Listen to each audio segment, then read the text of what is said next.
Today we are joined by Clive Carle, an independent health consultant and also founder of the Secret Health Club. We'll be discussing alternative health to free people from the pharmaceutical industrial complex and live a healthier, happier life. Also, just to let you know, guys, the Cryptonymous membership is now live. So feel free to check that out. We have monthly newsletters, live trade calls, and investment sort of tips that we're looking at to sort of hedge against the Great Reset and definitely a hedge against inflation currently. So definitely check that out. So Clive, thanks for coming on. How's it all going? Thanks, George. Yeah, fantastic. Thank you very much. Excellent. Yeah, thanks for joining me. We actually haven't had a health guy on yet, so you'll be the first. So it's going to be interesting to discuss. There's obviously a lot going on around health as well in the current sort of mainstream. So it'll be great to get your insights. I guess the first sort of thing to look into is your own story, because I know you have such an interesting story. I was looking at your website, I know your work, and I sort of have an idea of your story. I guess to the listeners who haven't heard your story, just give them an insight of where your background is and how you've come to where you are today. Okay, well, I'll just start where I don't normally start. When I was 10 in 1964, my dad introduced me to John Lennon, and this was life-changing because A, I was a big fan, but B, I thought the world was going to change for the better. I thought by 1967 that global peaceful revolution would happen and war would end and the world would be lovely. So I got quite shocked when that didn't happen. And then when I was 11, I went fishing, and it was in very clear water, and we had a bucket with a glass bottom so I could see the fish. And I was in a little dinghy, and the person I was with had a hook with a live maggot, or then dead maggot on. I had one. I didn't want to put the maggot on the hook, but he didn't care. I dreaded catching a fish because I didn't want to rip a nasty hook out of a fish's mouth. I really didn't want to do that. Guy I was with, he didn't care. He caught 20 fish. I caught none. I didn't want to catch one. He wanted to. He caught about 20 fish. And because we could see what was going on, we could see the hook with the maggot on it through the glass-bottomed bucket. Every time we'd swap fishing lines. And each time we swapped, the fish that were going crazy for his hook sort of slowed right down. Then they saw that now he was holding my one, and zoom, they went over and started in a frenzy wanting to be caught by him. And all afternoon, I couldn't catch fish. He did. I caught sunstroke. He had fish for dinner. So then I went in. I was very entrepreneurial, and I did a lot of different business stuff. And then I started a contact lens company, and we ended up selling it for an awful lot of money. And I retired and started an organic farm. But when I was about 31, I made a big mistake. I had some spots on my face because I was eating badly. And I stupidly went to a doctor who gave me an antibiotic. And one antibiotic, a few months later, I was in hospital, antibiotic poisoning. I'd become type 1 diabetic. I'd become arthritic. I got rheumatoid arthritis so badly I couldn't walk anymore. I couldn't get dressed. My fingers wouldn't work anymore. And I was in hospital for weeks and weeks and just getting worse and worse, and it was all terrible. And the doctor said, well, there's nothing we can do. But I was reading books while I was in hospital, and I realized that the antibiotics had damaged my gut bacteria, and I got wheeled out in a wheelchair and started fixing myself with vitamins and minerals and a bit of a diet change, and all the arthritis went away. And I've been fine 37 years since then, at least arthritis-wise. And so when I sold the contact lens company, I thought, oh, what am I going to do with my life? And yes, I had a small organic farm, but I wanted to do more. So I started studying health, because not only had I got better, but I'd seen somebody else 35 years ago recover from cancer, which the doctors had said was going to kill them. They started taking 35 grams of vitamin C every day and didn't die of cancer. When they did die 20 years later, it was from something else. So, by the way, if I talk about cancer, I'm spelling it with a K for legal reasons. And what I'm saying is not medical advice, because I'm not a doctor. I'm just a bloke that knows some stuff. And anything that I say just check it out for yourself, They started censoring me in 2014 when I was working with the UK column. And at that point, I had to take all my videos off YouTube. And I started a club called secrethealthclub.com, where all the banned videos are, along with a lot of other people's banned videos. And, I used to see clients, but I don't really do that much anymore because I'm busy doing other things. So all the information that I used to impart to people basically is in an A to Z form on the Secret Health Club. But it's much cheaper joining that than it is employing me for an hour. So, in a tiny nutshell, that's some of the things that I've been up to. And then, I don't know, about 20 years ago or something, somebody said to me, look, you're really good at talking. You should give talks. And that frightened me silly, the prospect of that, because I was always the one at school who was hiding at the back. I never talked at school, never put my hand up, never participated, and left on my 16th birthday as soon as I could escape. And then suddenly I found that I liked studying. Who would have thought? And that I liked education and talking to people and explaining things and helping them. And then about 20 years ago, I was working with a medical doctor who was super interesting. He taught me masses, absolutely masses. And he was like a renegade doctor in some ways. And he told me that Nikola Tesla had invented healing devices in the 1890s. And he said, you should buy one.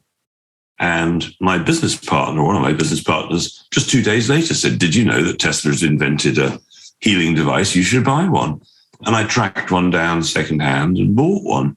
And right away, the doctor and I were getting results. It was unbelievable. People coming out of pain, 20 years of pain or whatever coming out, stuff like that. And so these days, my hobby, so to speak, is tracking down these old machines and restoring them. And, practitioners sometimes buy them from me and people occasionally buy them. And I've got a video online where I get 34 people out of pain in a row with a piece of kit that was, built 100 years ago. Wow. Crazy stuff. Yeah. I mean, I was unaware that you could actually get your hands on these. I obviously was aware of them. Obviously aware of the Tesla situation, but I was unaware that you could actually still find them. Well, I've got about 6 people around the world. Over the years, I've got to know everybody who's interested in this tiny little fringe area. I mean, you look on the website, there's nothing. It's been scrubbed. The information has really been scrubbed from the internet. So I started buying the old books that doctors had. I've got one of my best books is from 1915, and it's an instruction manual, how to use Tesla devices. Doctors, because you can do surgery with them, not just, not just get people out of pain. And I'll show you an electrode. This is an electrode. Maybe you can see that. Yeah, we can see that. And this one is primarily used for restoring nerve damage. And then there's another electrode. This is for treating open wounds. Guys listening on Spotify, unfortunately, won't be able to see. They won't be able to see it. But on video, you can see it on Odyssey. Yeah, this is for repairing cellulite damage. And people don't realize that back in 1890, at the turn of the last century, electrotherapy was normal. I mean, Guy's Hospital in London, when did they open their electrotherapy department? Well, it was 1843. And they'd already been using electrotherapy prior to 1843. But so occasionally people will find these old bits of equipment in their attic. And most people think that today, in the 21st century, old pieces of medical equipment from, 100 years ago, well, we've surpassed that. We've gone beyond that old rubbish. And they throw them away, not realizing that they've just thrown away a genuine Tesla device.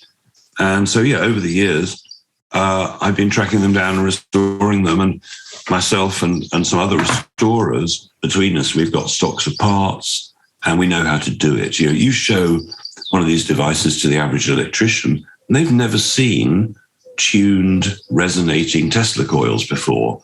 They don't know. by the 1930s, valve technology had come out, and Tesla coils were sort of redundant. People they weren't taught anymore. And after the Second World War, then they totally stopped teaching electrotherapy. As you know, the Rockefeller medicine crew went round to every teaching academy in the world who are, let's say, teaching electrotherapy or teaching herbalism or cures with mineral waters or cures with acupuncture or homeopathy. Or in England, there were like 20 homeopathic hospitals at one point. You don't get to be a hospital without being good, and you don't get 20 of them unless homeopathy was really working. There were about, well, I can't remember how many, but well over a dozen hydrotherapy where they just use water as their primary method of healing people. In Bath, there's still a huge hospital. I'm sure it's been taken over as a fancy hotel or something now, called the Royal Mineral Water Hospital, where they treated you with the Bath waters. You took the waters, just like going to a spa. So much knowledge has been lost that just 100 years ago, your great-great-grandparents would have been quite familiar with stuff that's now totally foreign to us. Yeah. And I mean, these devices and these Tesla tools, are they potentially acquirable by people, or are they still very limited in the amount that are out there? Well, there are not many good ones out there. I mean, my American restorer, who's had a business for years, finding and restoring these devices, he's given up because he can't find enough good devices that are worth his time to restore. Luckily, in Europe, they're more common now than they are in America, because in America there was a real crackdown. Yes, they put people in jail and stuff. But if somebody wants one and they're really serious, if they want to write to me at info@clive-to-carle.com, I will send them details. There are a few practitioners who use these, but generally they do it on the quiet. They don't usually have a website. They just do it by word of mouth. Yeah. But they are incredible. I mean, for chronic pain, that's where it works best. If somebody's in chronic pain, you can usually get people out of pain in 5 minutes. Usually, like not occasionally, but usually. Mm-hmm. As I've got a video where I get 34 people out of pain in a row in less than 5 minutes. Interesting. It's good to know that they're available, and I'm sure they have a lot of value in a monetary sense, but I'm sure they actually do work. It'll be great to hear more about that. Yeah, so definitely. I mean, in the show notes we'll have contact details for Clive. So if anyone wants to, and I'll send you a link to the video, because it's not a public video. It's it's not listed. Yeah, but I'll send you so your listeners can find it. Sure, we'll include that as well. Cool. So let's move on to, I guess, what is natural health? I mean, there are going to be some listeners here who maybe are not sort of familiar with natural health. They might just not have looked into it enough. So what in your sort of eyes is natural health, and what does that include? I guess protocols that you suggest? All right. Well, let's start off by looking at what healing is. So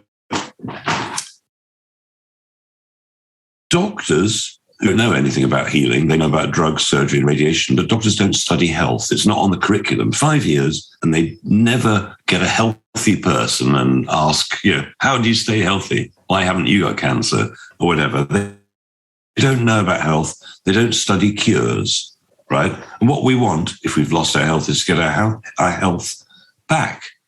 But doctors don't do that. They will say, your body's gone wrong, it's bad luck, it's bad genetics, it's, because you're a fat, lazy pig or whatever it is, they're going to blame you. But actually, nobody's body ever goes wrong. What happens is that perhaps we're toxically poisoned. Perhaps it's an emotional toxin. We've had some terribly traumatic event and it's poisoned us. At school, people used to say, you'll amount to nothing. You're useless, or you're accident prone, or he's always ill, or whatever it might be. And if we believe that type of hypnotic suggestion, we might not be well. But again, the doctors get it wrong. They see something like a tumor, let's say cancer, for example, they say, look, the cancer is the problem, the tumor is the problem. And so it's like going to the car mechanic and you say, look, I've got an engine problem.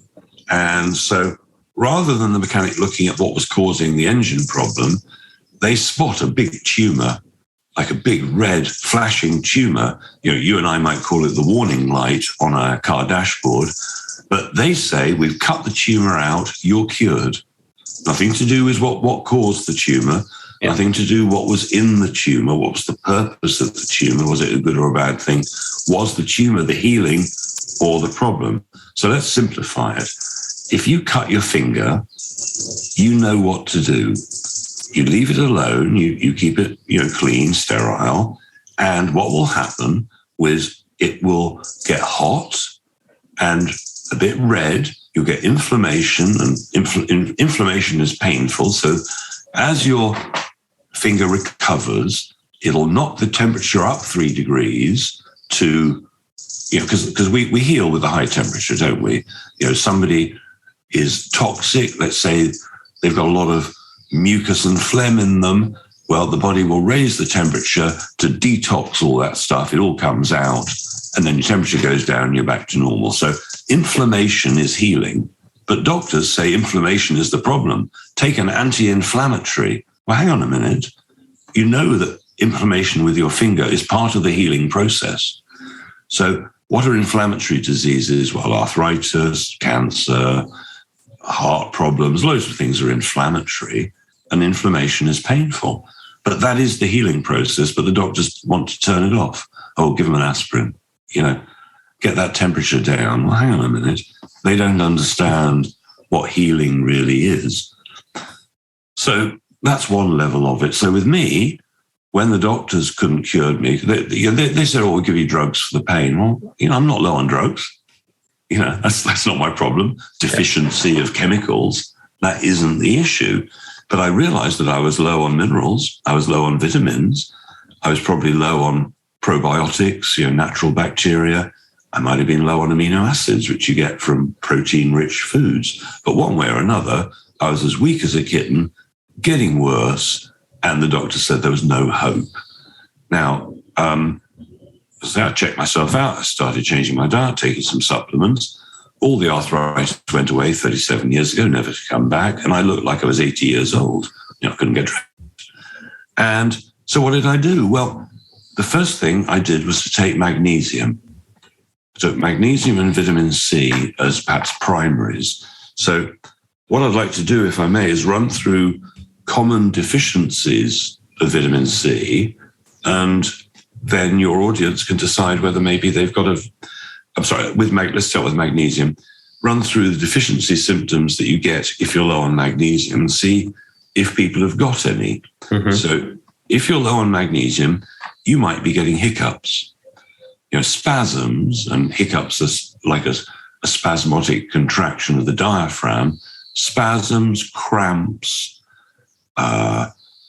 they are magnesium deficiencies. And so you're seeing this with some of the people, like the sports people. They exert, they have massive exercise, and they drop down dead of a heart attack. So what happened there? Well, if somebody drops down dead of a heart attack after vigorous exercise, let's say they've done a marathon, what will have happened? Well, they would have sweated and sweated and sweated until all the magnesium had sweated out, and their heart stops because it cramps up and they die. People in the desert who we think there's a dead person, they died of dehydration. No, they didn't. They were still hydrated. What had happened was they sweated out all the magnesium, so their heart had gone into a cramp and they had a heart attack and died.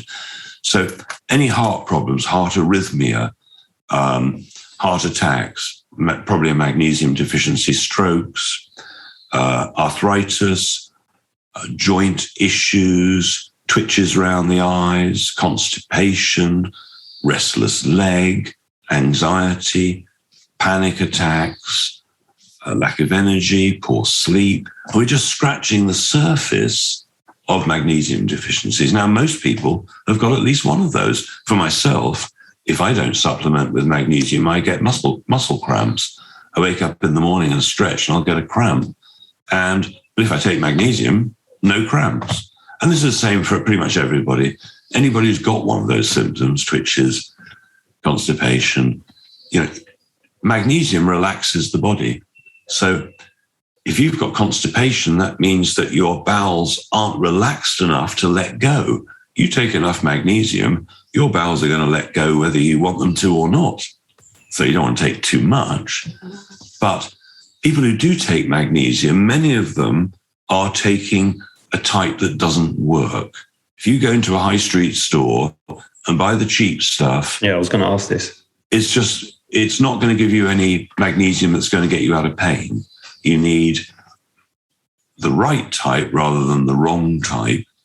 And the quantity you might need might be totally different to what you ever would have imagined. Now, the RDA, the recommended daily allowance, which is the amount that was worked out in the Second World War to stop people dying of magnesium deficiency, right? It's not enough to keep you healthy, but it's just enough to stop you dying. That is the RDA. Now, the RDA for women is 380 milligrams, and the RDA for men is 400 milligrams. So that's enough to stop you dying.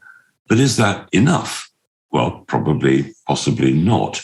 So now people might have, let's say they've got some magnesium at home. They might look at it and it might say 500 milligrams on the label. So they go, whoopee, one capsule is going to be fine, isn't it? Because the 380 or 400 milligrams in a day, then you've got the whole thing in one capsule. But no, you haven't. This is where they trick you. It says 500 milligrams, but that's not elemental magnesium. That's not pure magnesium. That's the magnesium salts like magnesium gluconate or magnesium glycinate or citrate or whatever it might be.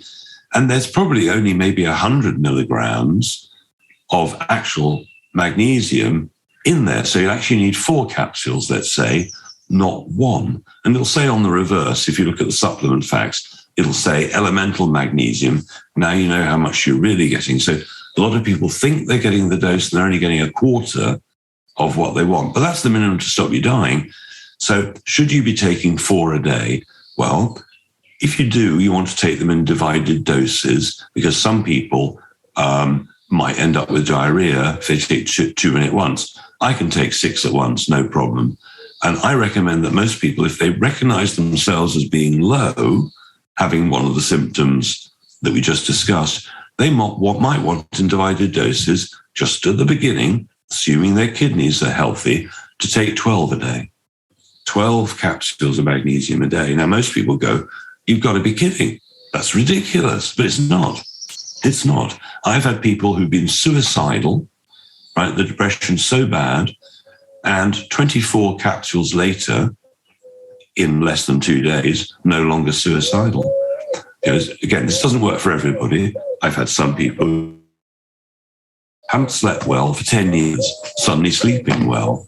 I've had people who the pain has stopped then.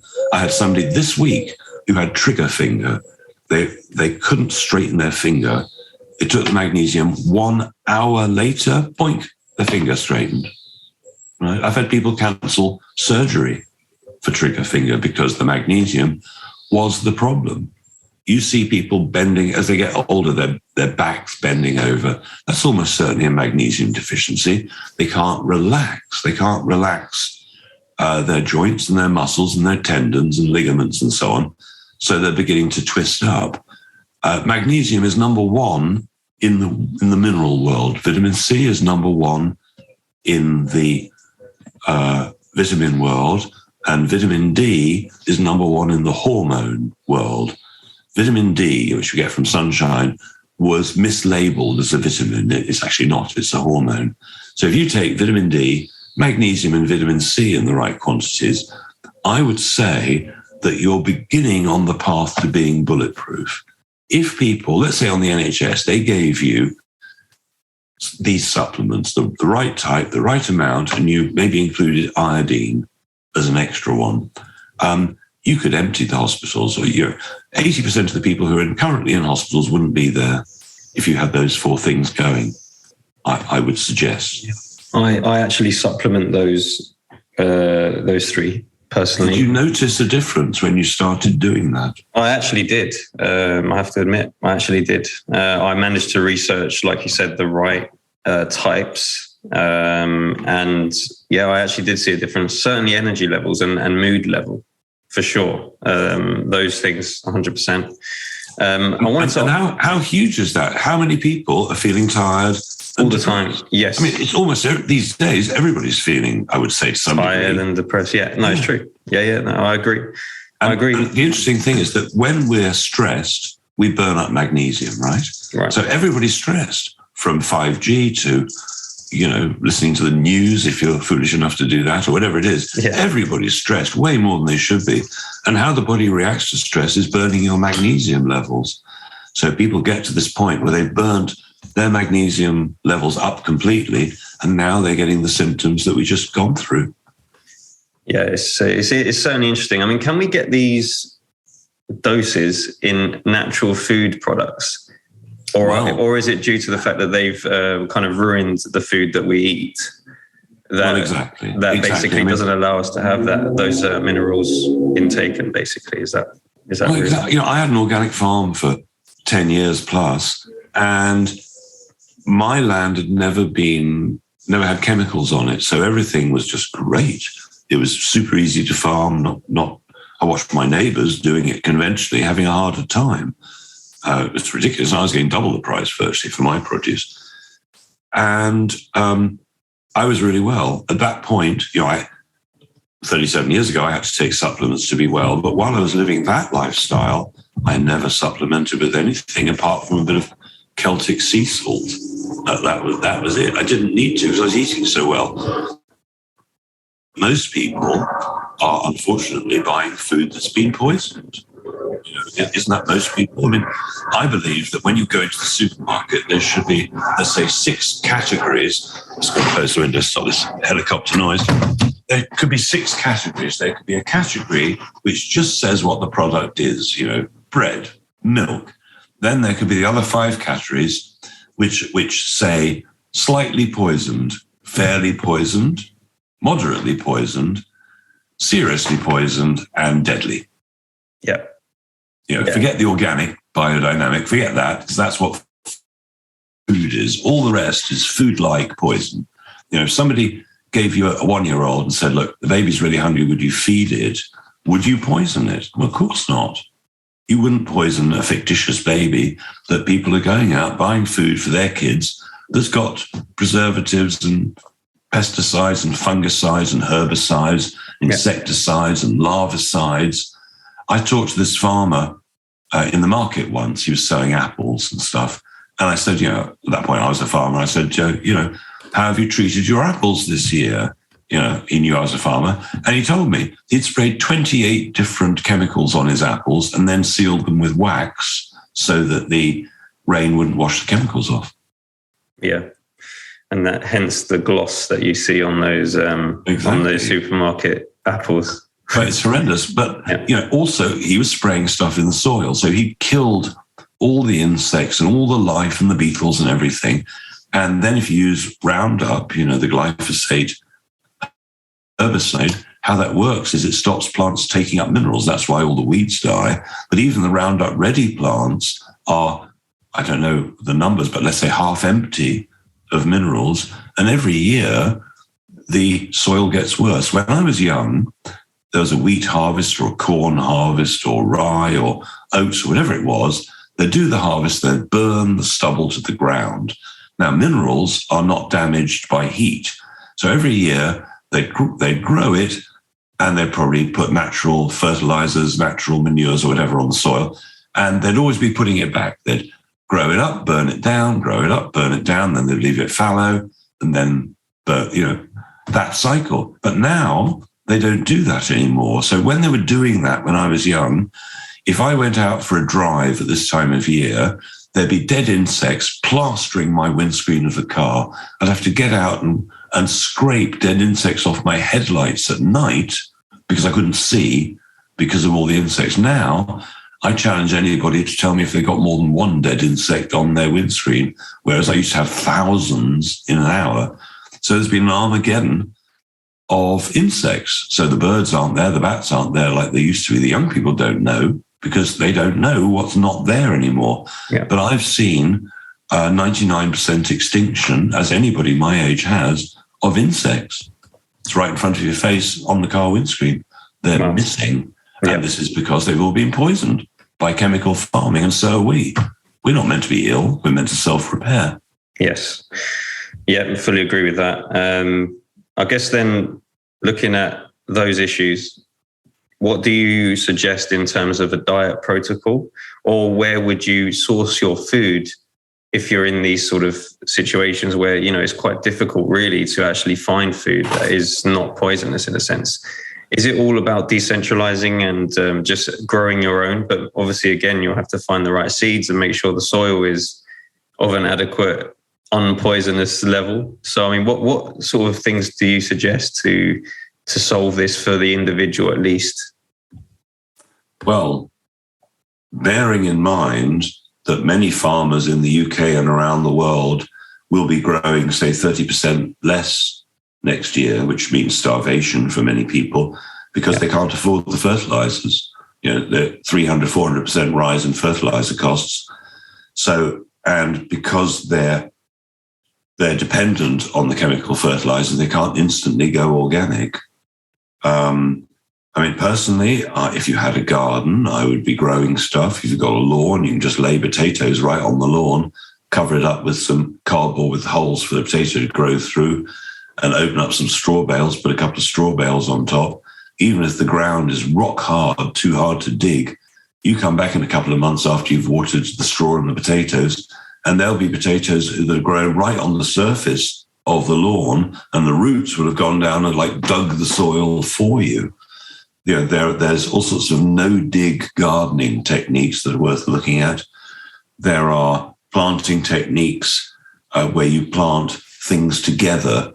You know, you plant onions next to carrots, and the onions scare away the carrot flies, and the whatever likes the onions doesn't like the carrots. You know, there's companion gardening. There are all sorts of techniques that can make growing food sort of easy, but the trick is to go to your neighbors and say what's growing well, because, you know, in some places there's blights around, so you just can't grow this crop very well, but other crops just are massive. You know, I keep lots of beans, like mung beans. Let's say I wanted bean sprouts and I want to plan in advance. I can just put like 5 peas worth of mung beans into soak. Then each day I'll, you know, put them in a glass kilner jar with the top open, and I just rinse the beans every day so they stay a little bit damp.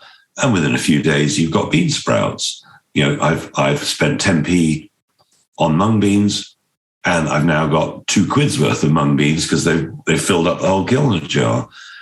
You can sprout anything. You don't need a garden. You don't need light. Seeds don't care whether you're in the light or the dark. So let's say I feel like hummus or falafel or something.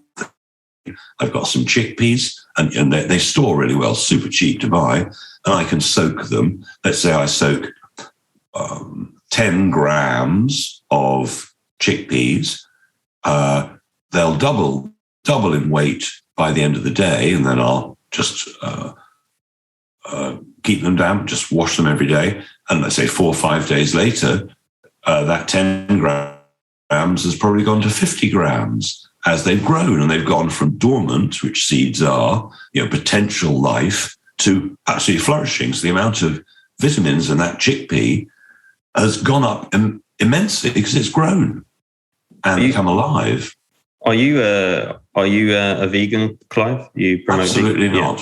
Yeah. No. Okay. What do you suggest as a diet protocol? Because I know it's widely sort of debated, I guess, across the board, whether it's sort of meat eating or vegetarian or obviously veganism. What do you promote, or what do you currently do yourself? Okay, well, let's run through the diets that are possible. There's the Clinton diet. That's where you're a humanitarian, and that's what your diet is. Then there's, you know, vegetarian, fishitarian, whatever. That was a joke, but never mind. I stopped eating meat for 25 years. Literally, I went off it in mid-chicken sandwich.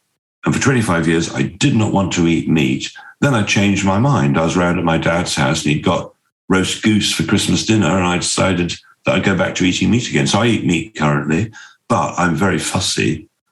You know, I'm very lucky. I've got a organic shop that actually sells real food. And so I'm scrupulous. I won't buy poisoned food. I just don't want to do it because clients, I see the results of people eating badly. So I try to eat really well. And as I say, if you're on a budget, then you can grow your own, sprout your own, and it can be very, very inexpensive to eat. You can sprout lentils, you can sprout almost anything. But actually, I like cooked food. I mean, if somebody was in desperate need of a detox, let's say they were type 2 diabetic, I've put people on a raw vegan diet, very low on carbohydrates, very low on sweet fruits, not an easy diet. And I've had loads of people who were type 2 diabetic, now completely cured. No more type 2 diabetes because they gave their whole system a rest. They stopped putting in the inflammatory foods. They gave their pancreas time to recover, because most diabetics are constantly putting in processed foods or sugary stuff or fruit juices. You know, you want to be a type 2 diabetic, drink some fruit juice. That'll probably knock your pancreas for 6. And so most of us are capable of repair if we know how to do it. And we are what we eat. You know, more logically, we are what we eat, think, drink, and do. That's what we really are. So, you know, you go to a doctor who says you're going to die of cancer and you believe it, and that's what you think. Well, you well might. If you go in search of health and somebody says, well, if you look after yourself, you could live another 10 healthy extra years, you know, you probably might. I know someone actually personally who reversed diabetes with a low carb, let's say, meat diet, basically. So, and then that got me thinking about the sort of meat versus vegan. You can go low carb with vegan; it's just a lot more difficult. But it kind of got me thinking to, you know, how does it work then? If he's managed to reverse diabetes with a sort of low carb, sort of carnivorous diet, you know, that should be looked into as a potential, you know, a good thing and something to look into as an option. But I believe that there's always that debate between the sort of vegans and the meat eaters. Well, look, every vegan I know, and I've known loads of vegans for decades, all the long-term vegans gave up. They had to. They had no choice. They got ill. They got weak. Right. You know, we are omnivores. We are opportunivores. If we got the opportunity, we're likely to eat it. Ask a 1-year-old. And everybody's different, and there are different times of need. As I say, I'll happily put somebody on a raw vegan diet if that's what they need. Right. I had a client a few years ago who'd had IBS, ulcerative colitis type thing, for 10 years. He couldn't leave the house for more than an hour. Otherwise, you know, he might have an accident in the street.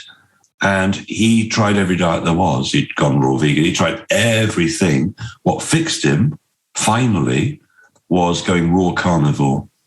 He ate steak tartare for a couple of weeks. And from the first meal of raw beef, he didn't have IBS anymore. He just stopped. He also did one IV drip of glutathione. So it turned out that one of his problems was he had a severe reaction to certain petroleum products, and he lived on a main road, and that might have had something to do with it. But essentially, he was raw carnivore for about, I don't know, two, maybe 3 weeks at the most. Fixed him. That was what he needed. Might be the opposite for somebody else. So we are very intuitive if we're willing to know our bodies well enough. And the more you trust your psychic abilities, the more you trust your intuitive abilities, the more they can develop. And so it's important to study. And that's why I started the Secret Health Club, because you can look up diabetes or thyroid or whatever the problem is, and there are some pretty good answers on each page as to what to do. You know, if you can't get pregnant, you know, there are all sorts of advice for that. And I interviewed Dr. Andrew Wakefield, the guy the doctor in 1995, who was the first one to mildly suggest that autism and vaccines might be linked. Now he's been proved, of course, completely vindicated and right, but they vilified him. In his latest film, he's now a filmmaker, is called Infertility, a Diabolical Agenda. And now it's something like 63% of the people who should be fertile aren't. It's pretty shocking. Yeah, it's interesting. It's definitely interesting and relevant right now. I guess the last sort of thing we can dive into is just really summarizing, really, the sort of key takeaways you would give my listeners to sort of implement these strategies into their lives. And also, where can people find you in regards to your information and get in touch? Right. Well, when I, for some reason, the authorities have not liked some of the advice I've given, because I suppose it stops the profits of the pharmaceutical industry. So the government wrote to me about 3 years ago saying that I cannot tell you the name of my website. It's just incredible. So I can't tell you, but I could tell you that, as most websites do, they end in .com, and my name is Clive de Carle, and you might, at a pinch, depending on your intelligence level, be able to put the two together and work it out. Sure, yeah, we'll include that in the show notes. if you can't work it out. They banned me from using the words vitamin C and coronavirus publicly. I'm the only person in England, as far as I know, is I got it in writing. I could have fought it, but it's so funny. I'm not allowed to use the words coronavirus or vitamin C. Oh dear. Shows you something. It tells you something, right? Obviously. It's crazy, isn't it? I was putting up all sorts of videos on those subjects, and they took them all down. Within 15 minutes, YouTube wouldn't taking them down. Now I'm totally vanished from YouTube. They've taken me down completely, and finding me on Google is quite difficult as well. Yeah. You just find hit pieces. So what key takeaways can the audience take away? A couple points. Right, well, magnesium we've covered. Vitamin C we've sort of covered. Just everybody's low on these things. Another big one we haven't covered is iodine. Right? I like a form of iodine called Lugol's iodine. £20 in money lasts you a year's worth, so it's not expensive, which is why the doctors aren't taught it anymore. Doctors used to be taught iodine. It was like if you went to the GP and they didn't know what was wrong with you 150 years ago, chances are they would have just given you iodine as a starting place. So what foods are iodine in? Well, the most iodine is in seafood, particularly seaweed. Now, what countries in the world have the most seaweed in their diet? Well, let's take Japan. Now, Japan do not have a word, or didn't used to have a word in the Japanese language for the menopause. There was no word for it. It basically didn't happen in Japan. Hot flushes, super rare, because they get so much iodine in the seaweed and the sea fish that things like breast cancer, things like thyroid issues didn't happen, or hardly ever.